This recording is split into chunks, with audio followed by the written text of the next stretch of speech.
الناس يبوني أرد وأتكلم على إساءة فنانة مغربية شكلها يشبه الفقمة دائما. فشو اللي زعلك؟ إذا أبوها مغني وأمها مغنية نفسي أعرف شو الموضوع، يعني ليش مستائين؟ ما هي شغلتكم بالأساس. متهجمة علي لأن زعلت لما قلت إن بنتك علموها الرقص والغناء واستفيدوا منها. مو في مثل خليجي يقول الحب يطلع على بذرة؟ طبيعي. وليش انت زعلتي على بنتك؟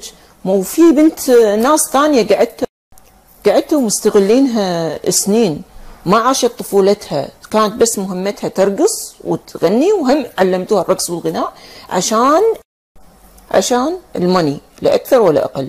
وبالنسبة لمعايرتك حقي إن أنا ما عندي أولاد أو ما عندي أطفال، هذا مو عيب، لأن أساسا قراري أنا ما أبي أطفال، وهذا شيء يخصني ما يخصك. أوكي. ثاني شيء، لا بحياتك لا تعايرين أحد إن أنت الله عطاك نعمة الأبناء وما عطى غيرك. ترى على فكرة نفس ما عطاك الأبناء يقدر يرد ياخذهم منك، يعرف شلون ياخذهم منك مرة ثانية.